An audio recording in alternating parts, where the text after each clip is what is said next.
Want to have a perfect credit score?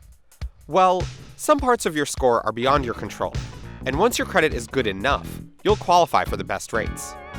So here's how to optimize your credit report, even if you can't get all the way to a perfect 850.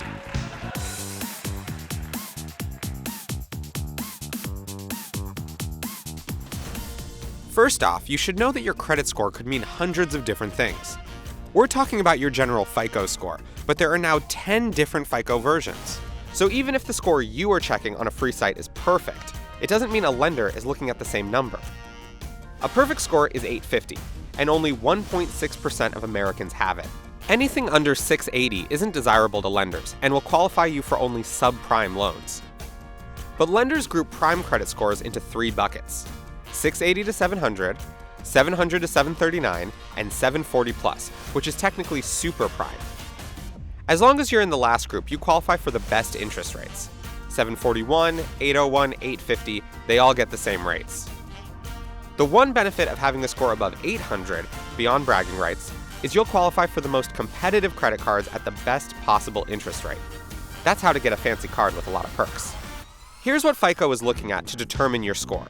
35% is your payment history, basically whether you pay your debts on time. 30% is something called credit utilization, which is a percentage. How much credit you are using versus how much credit you have available. The lower it is, the better you score. So, if you have $10,000 in credit available and you just made a $1,000 purchase, your credit utilization ratio is 10%. You shouldn't go above 30, and people with perfect credit are on average at 4.1%. So closing old credit cards could actually hurt your credit score, because the amount of credit available to you has shrunk. But don't go opening tons of new cards all at once. You'll get dinged for opening too many accounts in a 6 to 12 month period. 15% is the length of your credit history. Only accounts older than 6 months count, so finance rookies can't sway this aspect at all. 10% is new credit, which tracks how often you open cards or loans, and another 10% is your credit mix, showing you can manage different kinds of loans. If you focus on paying on time and using no more than 1/3 of your credit limit, you're in control of 65% of your score.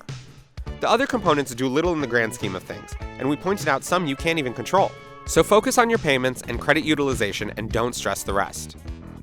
If you have a history of bad credit, you can recover by managing the loans you already have and making regular payments to get your score back up. But it will take several years to start seeing the effects.